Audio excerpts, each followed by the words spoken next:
사랑하는 성도 여러분, 어제 하루도 주의 은혜 가운데 평안하셨습니까? 2021년 6월 16일 수요일 아침 매일 성경 말씀 묵상 시간입니다. 다 같이 사도신경으로 신앙 고백하며 오늘 말씀 묵상 시간 함께 시작하겠습니다. 나는 전능하신 아버지 하나님 천지의 창조주를 믿습니다. 나는 그의 유일하신 아들 우리 주 예수 그리스도를 믿습니다. 그는 성령으로 잉태되어 동정녀 마리아에게서 나시고 본디오 빌라도에게 고난을 받아 십자가에 못 박혀 죽으시고 장사된 지 사흘 만에 죽은 자 가운데서 다시 살아나셨으며 하늘에 오르시어 전능하신 아버지 하나님 우편에 앉아 계시다가 거기로부터 살아있는 자와 죽은 자를 심판하러 오십니다. 나는 성령을 믿으며 거룩한 공교회와 성도의 교제와 죄를 용서받는 것과 몸의 부활과 영생을 믿습니다. 아멘. 오늘 우리가 함께 읽을 기록된 하나님 말씀 출애굽기 제2장 23절에서 25절까지의 말씀입니다. 구약 84쪽경에 있는 출애굽기 제2장 23절에서 25절까지의 말씀입니다. 여러 해 후에 애굽 왕은 죽었고 이스라엘 자손은 고된 노동으로 말미암아 탄식하며 부르짖으니 그 고된 노동으로 말미암아 부르짖는 소리가 하나님께 상달된지라. 하나님이 그들의 고통 소리를 들으시고 하나님이 아브라함과 이삭과 야곱에게 세운 그의 언약을 기억하사 하나님이 이스라엘 자손을 돌보셨고 하나님이 그들을 기억하셨더라.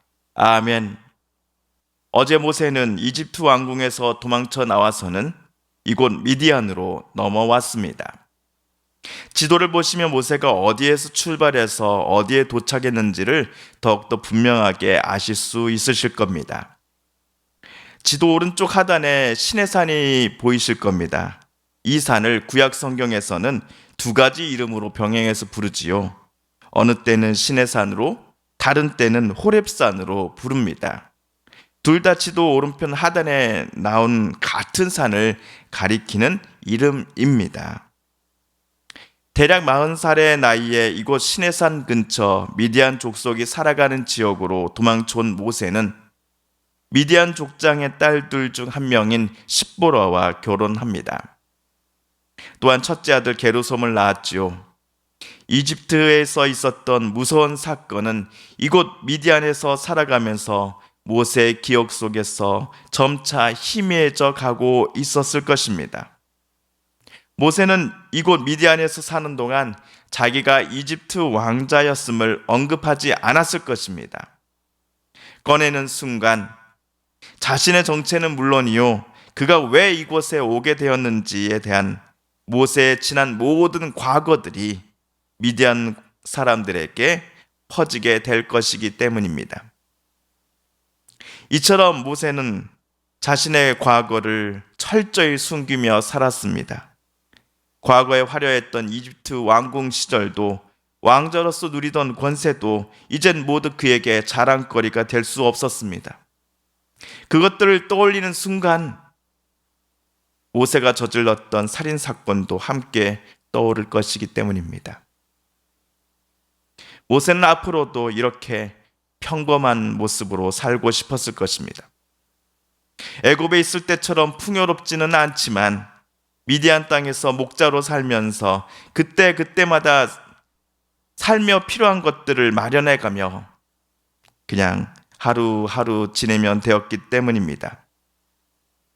이집트에서 살 때는 고생하는 자기 동포들을 바라보면서 마음이 무너지듯 아파했고 그들을 위해 아무것도 할 수 없었던 자신의 무기력함으로 힘들어 하였었는데 여기 미디안에서 살 때는 이집트에서 자주 경험하였던 감정들이 전혀 생기지 않았기 때문이었습니다. 이렇게 모세가 이집트에 사는 히브리 동포들로부터 몸도 마음도 멀리 떠나 있을 때 오늘 23절을 보시면 이집트의 파라오가 죽었다라는 소식이 모세에게도 들려옵니다. 모세가 이집트 관리를 쳐서 죽였을 때 살인죄를 저지른 모세를 잡아서 처형하고자 했던 그 파라오가 오늘 사망한 것입니다. 파라오의 포위망을 피해서 모세는 급하게 이집트를 탈출하여 여기 미디안으로 도망쳐 나왔지요. 죽은 파라오의 아들이 이제 새로운 이집트의 최고 통치자가 되었습니다. 이집트 문서에 따르면 새로운 파라오가 즉위할 때에 범죄자들을 특별 사면하곤 한다 합니다. 아마도 이런 사면 제도의 혜택이 미디안에서 숨어 지내고 있는 모세에게도 적용되지 않았을까 싶습니다.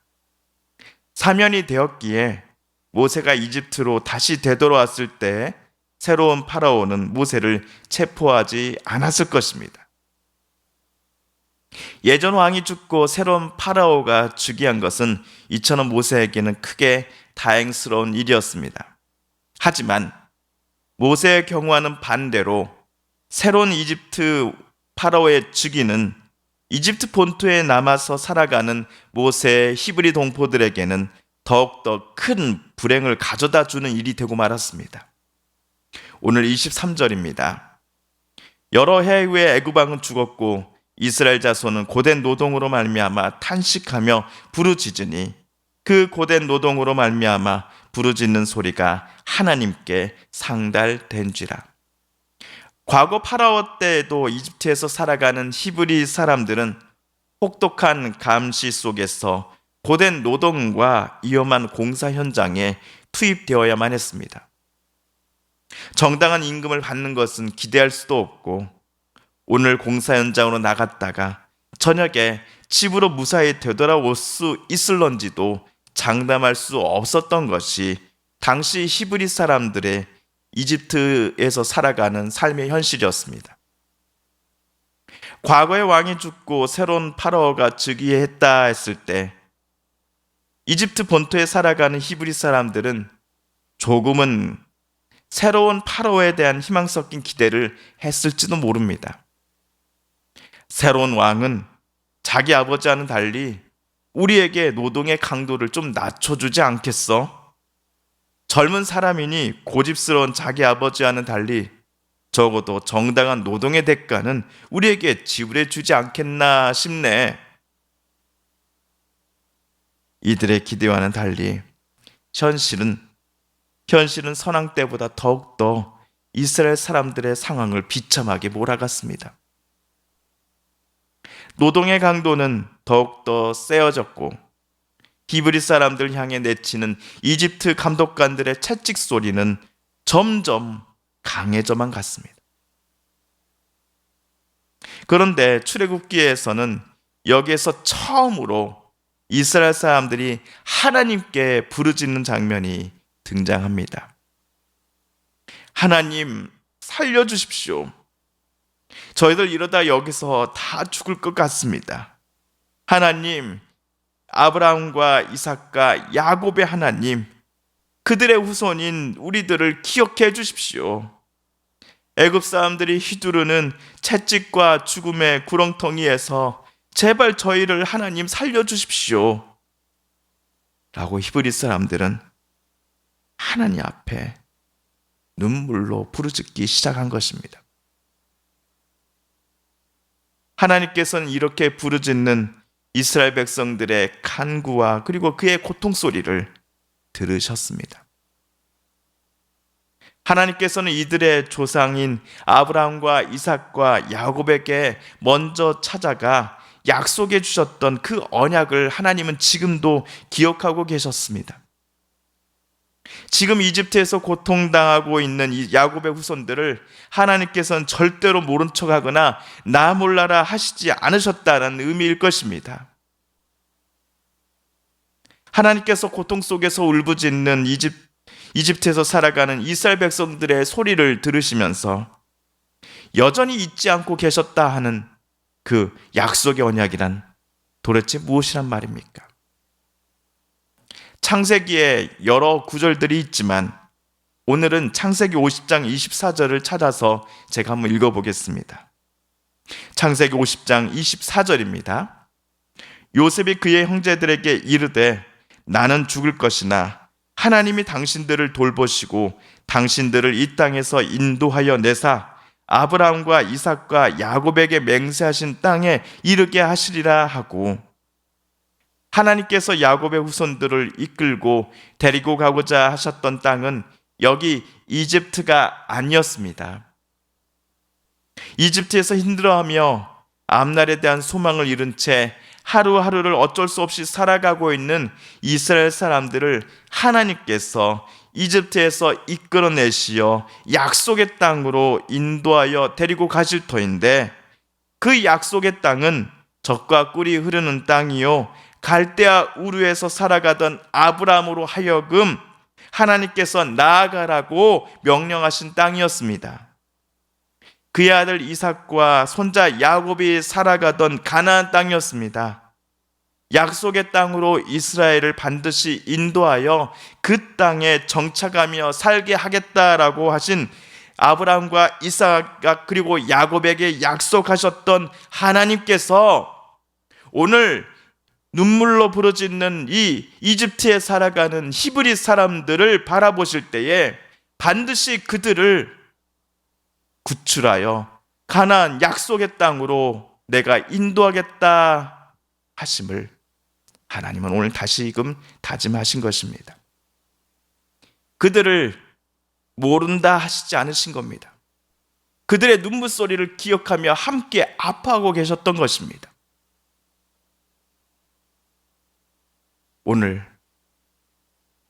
약속을 다시 기억하시며 상기하시며 그들의 울음소리를 들으시며 함께 아파하셨던 하나님께서 그렇다면 이들을 위하여 무엇을, 어떤 구원 계획을 하고자 하시는 것일까요? 우리 자세한 이야기는 내일 또 함께 말씀을 읽으며 살펴보도록 하겠습니다. 사랑하는 성도 여러분, 오늘 말씀을 읽으실 때 하나님께서 저와 여러분에게 깨닫게 해주신 교훈과 말씀, 들려주신 음성을 기억하며 이 시간 우리 함께 기도드리길 원합니다. 사랑하는 성도님들, 또 가족들 중에 하나님의 고쳐주심과 일으켜 세워주심을 놓고 간절히 기도하는 분들이 계십니다. 하나님 고쳐주소서, 하나님 일으켜 세워주소서, 하나님 치료하여 주소서. 마지막으로 우리가 가지고 나온 간절한 기도 제목 하나님께 아뢰며 하나님의 은혜 보좌 앞으로 우리 더 가까이 나아가겠습니다. 함께 기도합니다.